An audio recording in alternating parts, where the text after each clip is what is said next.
नमस्कार साथियों, स्वागत है आप सभी साथियों का आपके अपने परिवार प्रैक्टिस जीके में। तो आज का जो हमारा टॉपिक है दोस्तों, वो संविधान के प्रस्तावना से है। हम देखेंगे कि प्रस्तावना से संबंधित जितने भी महत्वपूर्ण प्रश्न पिछले सभी एग्जामों में लगभग पूछे गए हैं या आगे आने वाले सभी एग्जामों में जो पूछे जाने की बिल्कुल संभावना है, ऐसे प्रश्नों को हम डिस्कस करेंगे दोस्तों आज। और दोस्तों, अगर आपको ये चैनल अच्छा लगता है दोस्तों, आपको क्वेश्चन सारे अच्छे लगते हैं, तो प्लीज़ दोस्तों सपोर्ट कीजिए, सब्सक्राइब कीजिए इस चैनल को और बताइए अपने दोस्तों को भी, ताकि वो भी आके इस चैनल से जुड़ सकें और अपने प्रैक्टिस को बूस्टअप दे सकें। तो जो दोस्तों, इसी के साथ शुरू करते हैं। हमारा पहला प्रश्न क्या है? हमारा पहला प्रश्न है कि संविधान सभा में प्रस्तावना को किसने पेश किया? ऑप्शंस देखते हैं दोस्तों। ए डॉक्टर राजेंद्र प्रसाद, बी पंडित जवाहरलाल नेहरू, सी भीमराव अंबेडकर या डी BN राव। तो इसका सही आंसर होगा दोस्तों पंडित जवाहरलाल नेहरू। इन्होंने क्या किया था? संविधान में प्रस्तावना या उद्देशिका को पेश किया था। अगला प्रश्न है दोस्तों कि संविधान सभा में प्रस्तावना को कब पेश किया गया था? ऑप्शंस देखते हैं। ए 26 नवंबर 1946, बी 11 दिसंबर 1946, सी 13 दिसंबर 1946 या डी 9 दिसंबर 1946। सही आंसर होगा दोस्तों सी 13 दिसंबर 1946 को। अगला प्रश्न, संविधान की कुंजी किसे कहा गया है? ए मूल अधिकार को, बी नागरिकता को, सी राज्य की नीति निर्देशक तत्वों को या डी प्रस्तावना को। तो संविधान की कुंजी कहा गया है दोस्तों किसको? प्रस्तावना को। अगला प्रश्न देखते हैं कि प्रस्तावना के अनुसार संविधान के अधीन समस्त शक्तियों का केंद्र बिंदु तथा स्रोत क्या है? ए संसद, बी राष्ट्रपति, सी न्यायालय या डी भारत के लोग। इसका सही आंसर होगा दोस्तों डी भारत के लोग। अगला प्रश्न है कि संविधान की प्रस्तावना में कितने प्रकार की न्याय की बात की गई है? 2, 3, 4, 1। इसका सही आंसर होगा दोस्तों 3। संविधान की प्रस्तावना में 3 प्रकार की न्याय की बात की गई है। अगला प्रश्न देखते हैं। अगला प्रश्न है कि संविधान में निम्नलिखित में से कौन सा एक न्याय वर्णित नहीं है? ऑप्शंस देखते हैं।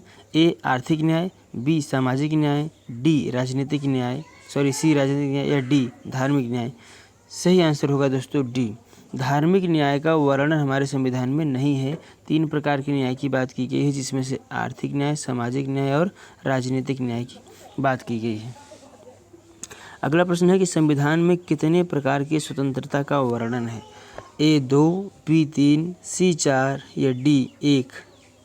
बताइए दोस्तों, इसका सही आंसर क्या है? आप सभी बताइए और हमें कमेंट बॉक्स में भी बताइए कि इसका आपने क्या आंसर सोचा है और आप क्या आंसर देने वाले हो। वैसे इसका सही आंसर इनमें से कोई नहीं है। ये चारों के चारों ऑप्शन हमने गलत दिए हैं। यही चेक करने के लिए कहीं आप लोग ऑप्शन देख के सारा मन से कुछ ना कुछ मार तो नहीं देते। इसका सही आंसर होगा दोस्तों 5 प्रकार की स्वतंत्रता का बात किया गया है हमारे संविधान में। समझ रहे नहीं? तो ये सारे के सारे ऑप्शन गलत हैं। उनमें से जो मैं आपको बताना चाहता हूँ, पहला है क्या? विचार की अभिव्यक्ति। पहला क्या है? विचार जो है उसकी स्वतंत्रता है। दूसरा है अभिव्यक्ति की स्वतंत्रता। अभिव्यक्ति मतलब आपके मन में जो मतलब आप जो अनुभव कर रहे हैं उसको आप अभिव्यक्त कर रहे हैं। कहीं पे भी आप जुड़ सकते हैं, सार्वजनिक सभा कर सकते हैं, कोई भी विचार आप अभिव्यक्त कर सकते हैं। तीसरा होता है दोस्तों विश्वास। और चौथा क्या है? धर्म। चौथा धर्म और 5वां है दोस्तों उपासना।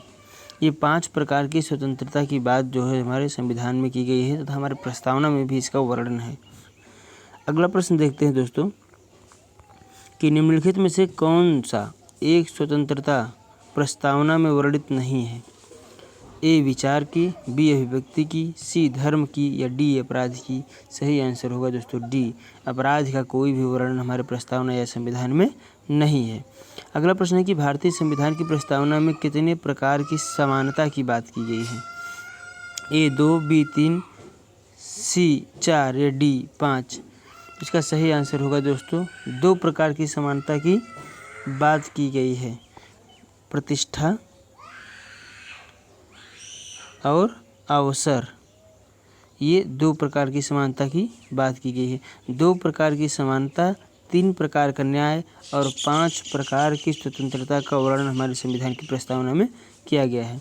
अगला प्रश्न है कि प्रस्तावना किस देश से लिया गया है? A America, B Britain, C Ireland या डी ऑस्ट्रेलिया।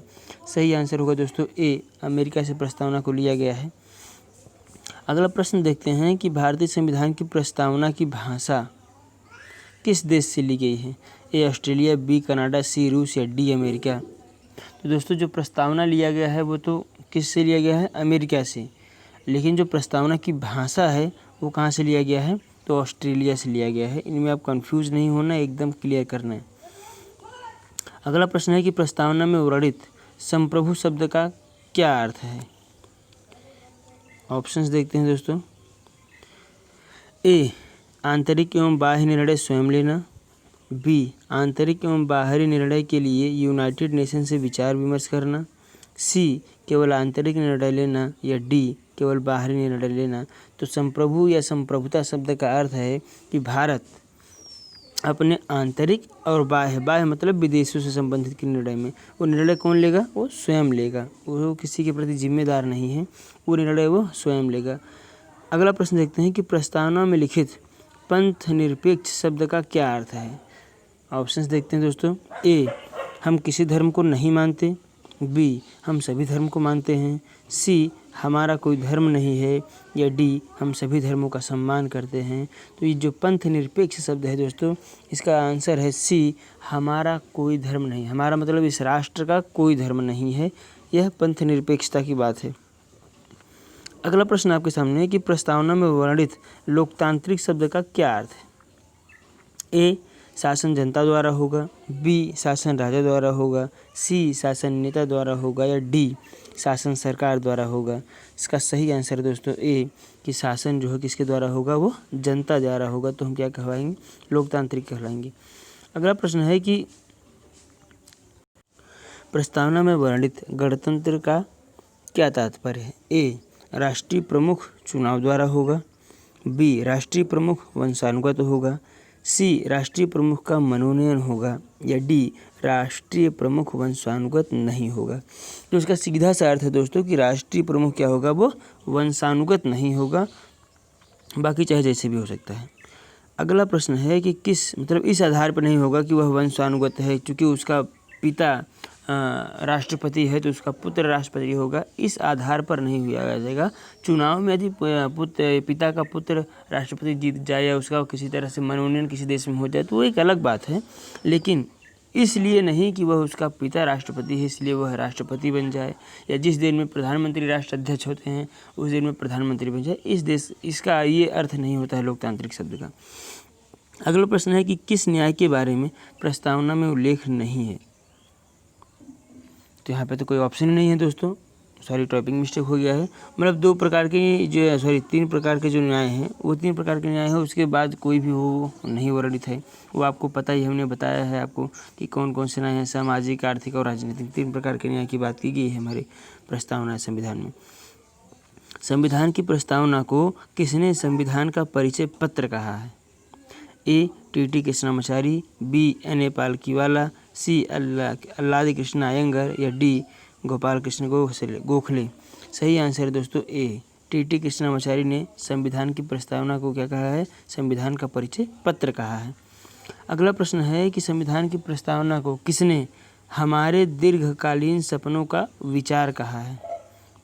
ऑप्शन सेम है दोस्तों, T Krishnamachari, N Palkhivala, C Alladi Krishna Ayyangar या डी गोपाल कृष्ण गोखले। इसका सही आंसर है दोस्तों बी, एन पालकीवाला। अगला प्रश्न आपके सामने कि किस केस में सुप्रीम कोर्ट ने कहा कि प्रस्तावना संविधान का भाग नहीं है? ए बीरूबारी संघवाद, बी केशवानंद भारती बनाम केरलवाद, सी यूनियन ऑफ इंडिया बनाम मदन गोपाल या डी मेनका गांधी बनाम यूनियन ऑफ इंडिया। तो इसका सही आंसर है दोस्तों ए, बीरूबारी संघवाद में सुप्रीम कोर्ट ने कहा था कि संविधान का जो प्रस्तावना है वह भाग नहीं है। यह केस 1960 में आया था। अगला प्रश्न है कि किस केस में सुप्रीम कोर्ट ने कहा कि प्रस्तावना संविधान का भाग है? ये कहा था दोस्तों केशवानंद भारती बनाम केरलवाद में। अगला प्रश्न है दोस्तों कि प्रस्तावना में अब तक कितने संशोधन किए गए हैं? ए 1, बी 2, सी 3 या डी 4। सही आंसर दोस्तों प्रस्तावना में तक केवल एक संशोधन किया गया है। अगला प्रश्न है कि 42वां संविधान संशोधन किससे संबंधित है? ए नागरिकता, बी मूल कर्तव्य, सी मौलिक अधिकार या डी प्रस्तावना। सही आंसर होगा दोस्तों डी प्रस्तावना से। अगला प्रश्न है कि समाजवादी में प्रस्तावना में समाजवादी, पंथनिरपेक्षता, एकता और अखंडता किस संविधान संशोधन द्वारा जोड़ा गया? तो ये इसका जो सही आंसर दोस्तों क्या हो जाएगा? 42वां संविधान संशोधन द्वारा जोड़ा गया। अगला प्रश्न है कि संविधान की आत्मा किसे कहा जाता है? ए मूल अधिकार को, बी मौलिक कर्तव्य को, सी प्रस्तावना को या डी अनुच्छेद 32 को। सही आंसर होगा दोस्तों सी प्रस्तावना को संविधान का क्या कहा गया है? आत्मा कहा गया है। यदि आपसे पूछे कि भीमराव अंबेडकर ने संविधान की आत्मा किसे कहा गया है, तो आप अनुच्छेद 32 को कह सकते हैं। लेकिन केवल यदि बिना नाम के ऐसा पूछे कि संविधान की आत्मा किसे कहा गया है दोस्तों, तो क्या आंसर होगा? उसका सही आंसर होगा प्रस्तावना। अगला प्रश्न है कि प्रस्तावना का दूसरा क्या नाम है? ए उद्देशिका, बी प्रस्ताविका, सी सारांश या डी परिशिष्ट। सही आंसर होगा दोस्तों ए उद्देशिका कहा गया है। तो प्रस्तावना से संबंधित जितने भी महत्वपूर्ण थे दोस्तों प्रश्न, वो सारे हमने डिस्कस कर लिए हैं। ये तो क्वेश्चन या तो पीछे पूछे गए हैं या आगे पूछे जाने की संभावना है। तो इसी प्रकार जैसे दोस्तों आप लोग देखते रहिए चैनल को।